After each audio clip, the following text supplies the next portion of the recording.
Hey, it's Vicky, and today I'm here to talk about the books that I read in January.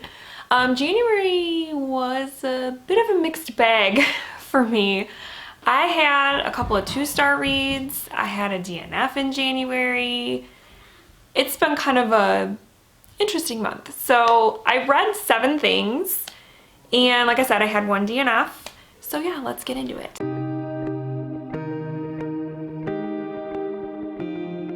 So before we get into the actual wrap-up, let's talk about the book that I DNF'd. And I'm kind of bummed that I DNF'd this, only because I spent so much time on it and ended up DNFing it. But I DNF'd The 7.5 Deaths of Evelyn Hardcastle.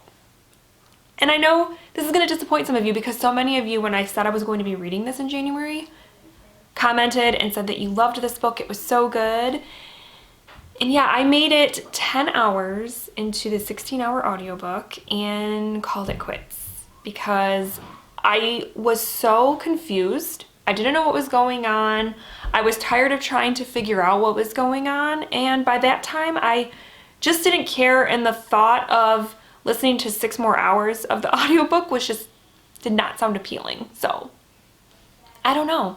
I don't know if this is one of those that I should try to tackle again, maybe physically, because maybe just it was the audiobook. I don't know.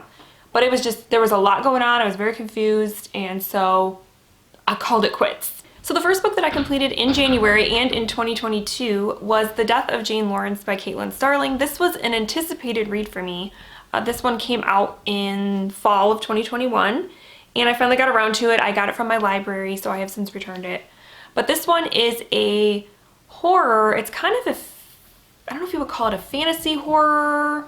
It's definitely a historical horror about a young woman named Jane who marries this doctor out of convenience because she wants to continue working as an accountant and kind of have her own independence. And so she kind of wants to marry this doctor because there's no relationship there. There's no love, there's no affection, but she kind of needs to marry somebody to be able to stay in her place, like in the town where she lives and all that.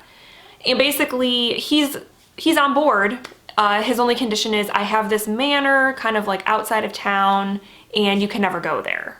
And to which she's like, okay, great, because we're married, but like not romantically involved. But then on their wedding day, she ends up at the house and stuff starts happening. And basically the beginning of this book was pretty great. I was really into it. I really liked the main character, Jane, and just the whole thing was very mysterious and just kind of different. But then at about the halfway point, there's this sort of element to the plot that's introduced, and I don't want to say what it is because it is kind of spoilery. But that element that's introduced becomes a major part of the story, becomes like the main part of the story. And I didn't like it. So for me, the whole second half of the book was really boring and dragged. And then the ending I thought was pretty lame. Didn't love it. So yeah, this ended up being a 2-star read. So I started off 2022 with a 2-star read and a DNF. Not a great way to start, but it is what it is. So yeah, I know some people really enjoyed The Death of Jane Lawrence. I just wasn't one of them. I apologize if you hear a lot of background noise today. My kids are off of school for the next 2 days because of a snowstorm that's coming through.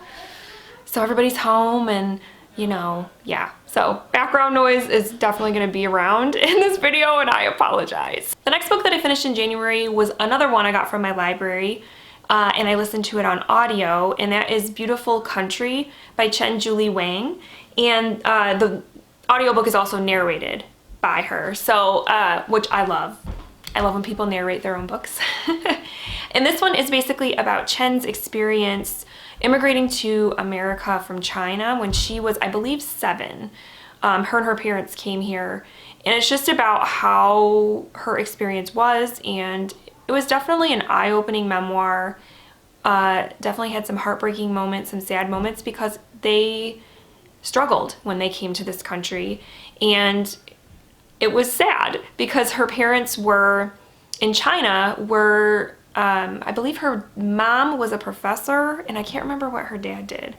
But they basically came here, and that meant nothing. And because they were illegally here, they had to do some pretty crappy jobs to get by, working in sweatshops and things like that. And so a lot of the story is about them living in poverty in New York. And yeah, it was tough, but it was also, I think, very important, because I think it's important to read stories like this where you get a sense of what the immigrant experience can be like for some people. Obviously, it's not like this for everyone, but this was one person's story, and I think it was an important one.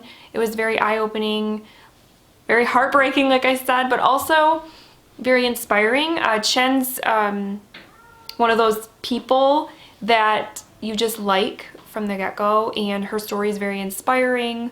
And this memoir takes place basically from, like I said, when she's about 7 when they come over to America, until she graduates high school, and then she kind of quickly goes through her college experience. But I would have loved to see her write a memoir about college. I think that would be cool. But yeah, overall, this was a really good memoir. If you're into memoirs, I definitely recommend this one, and I gave it 4 stars. The next book that I read, I'm not going to dive too deeply into, because I did a whole vlog about this book. And I did a vlog this month where I was working on my 100 Epic Reads poster, and the book I chose for that vlog is The Sun Also Rises by Ernest Hemingway. Basically, I didn't really enjoy this. It was not an enjoyable experience, and I gave it 2 stars. But if you want to see my in-depth thoughts on it, because I don't want to repeat myself, I will link my vlog down below and in the cards, so you can go check it out. But yeah, this was not enjoyable. 2 stars. The next book that I finished in January was one I listened to on audio through my Scribd subscription, and that is Grown by Tiffany D. Jackson. This is a YA contemporary / thriller about a young girl named, oh my gosh, what was her name? Enchanted. Enchanted Jones, I believe her name was, who basically is an aspiring singer and wants to have a career in the music industry, and this older man named Corey Fields kind of takes her under his wing to kind of get her into the music business, except he is a pedophile, and she gets wrapped up in that whole abusive, crazy, horrible relationship. And that's what this book basically chronicles. It's basically a fictionalized kind of version of the R. Kelly story. So Corey Fields is like an R. Kelly type of man. And I really liked the themes that were explored in this book. Reading this book as a grown woman and as a mother, it was horrifying. And it's one of those things where because you're older and you're reading this story, the spider senses are going off pretty much immediately. When Enchanted meets Corey, you're like, no, don't do this. But of course, she is a teenage girl and doesn't know any better, even though she thinks she does. And I think that was well done, in the sense that I think a lot of readers might get frustrated with Enchanted reading this, because they're like, why didn't she just leave? Or why didn't she do this? Why didn't she do that? And you have to remember that she's a kid, and they think they know it all, but they don't. And I think that Tiffany D. Jackson just did a really good job of writing that sort of character, and getting that point across that she didn't know better, and she didn't have to know better. The adults in the situation should have known better. And obviously the themes in this were super important, and it was such a topic that needs to be discussed. Again, as a grown woman, this story was really hard to read, and it just makes you realize that we just really need to do better by our young girls, especially young Black girls, because in this book it specifically is discussing the ways in which Black teenage girls are treated when they come forward with a case like this, where they have been raped or assaulted, that a lot of times they're not believed, or people just don't care. And then the other issue that is also kind of brought up in the book is how a lot of times young Black girls are also sort of aged up for some reason. They're not given the same sort of grace as a, let's say, 15-year-old white girl would be treated. For some reason, they like to act like a Black 15-year-old girl is more mature or is more adult-like when she's not. I mean, 15 is 15. And so I thought that that was also like an important thing that was talked about. My main kind of gripe with this book was I feel like it was trying to be too many things. I think that just the kind of contemporary aspect of it, just the main kind of plot with this young girl being preyed upon by an older man, and the whole aftermath of that was compelling enough. But she, for some reason, there had to be this kind of thriller and like kind of almost psychological mystery thriller aspect to it that I felt wasn't necessary at all. And the one kind of twist that happens, I want to say it was mid to maybe 3/4 of the way through, it was like a psychological twist, was just, I felt just so unnecessary and kind of brought the book down. I feel like if it had just been a straightforward contemporary story, it would have been just as powerful and maybe even more so. So I don't know if maybe it was just they wanted to, it wanted to be a couple of different things at once, but for me, I just didn't really like that. I think you could have taken away the thriller aspect of this and it would have been a great book without all that stuff. But I definitely would still recommend this because of the overall themes. It's an important book, but it just felt like it was trying to be too many things at once. And so for that, I gave it a 3-star rating. The next book that I finished in January was for the Buzzword Reading Challenge, which was, the buzzword in January was to read a book with one of the 5 W's in the title. So who, what, where, when, why, or how. And so I decided to read When the Emperor Was Divine by Julia Tsuka.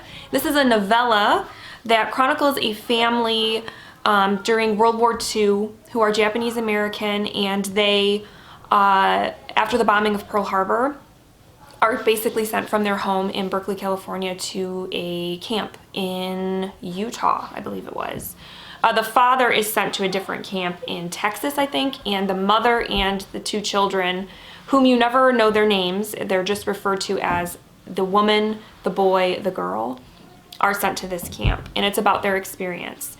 And in just these little, under 200 pages, Julia Tsuka conveyed such a compelling, heartbreaking story, and one that I don't think is really touched upon very much when you look at World War II historical fiction dealing with the horrors of that war.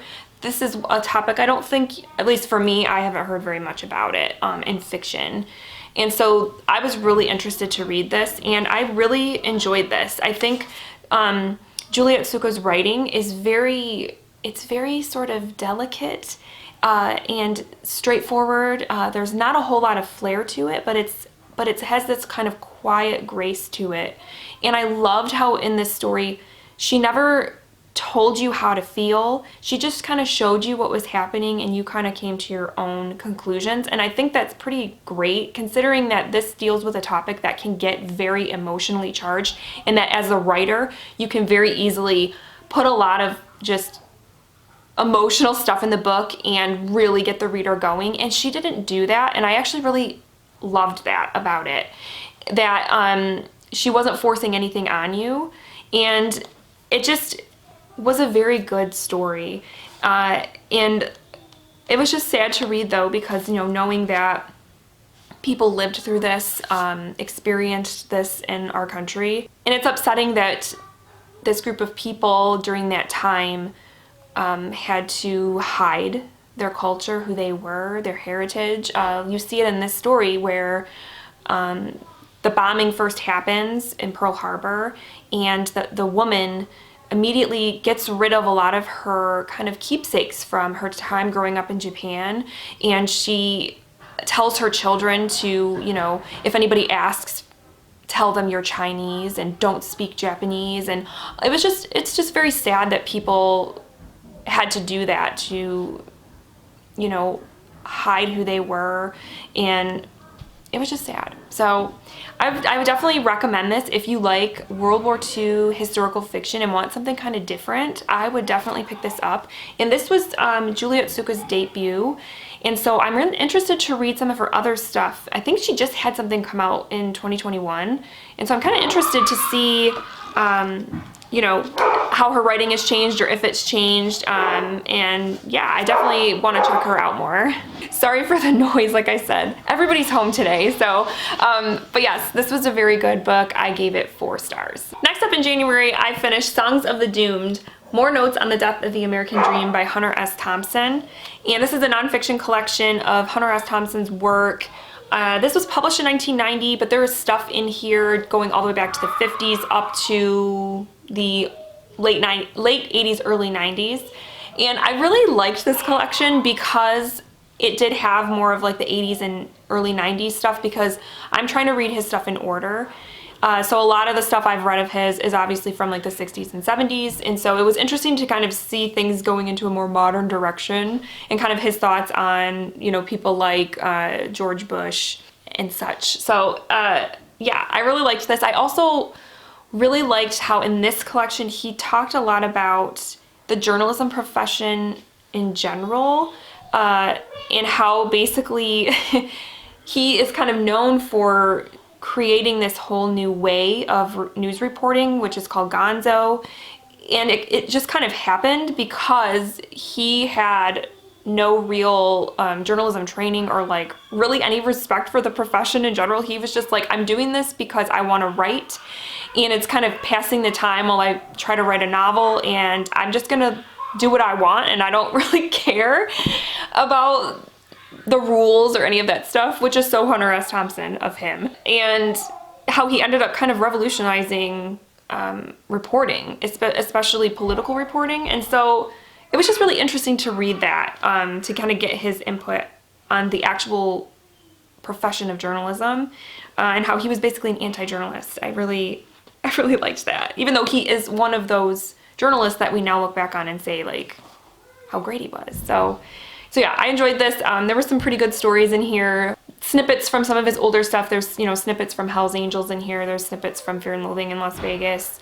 But then, like I said, there was some newer stuff that I hadn't read before, so that was really cool. So yeah, overall, I really enjoyed this, and I gave it 4 stars. Then the last book that I read in January, I am not going to discuss here because it was a 5-star prediction, but I did want to let you guys know that I completed A Lot's Away by Darcy Little Badger in January, and I will be giving you my thoughts on this the end of February. That video will come out where I do my 5-star prediction wrap up, so look for that. But for now, I just wanted to let you know that I did complete this. Alright guys, so those were the books I read in January. Like I said, it was kind of a mixed bag of things. Even genre-wise, it was kind of a mixed bag, which was kind of fun.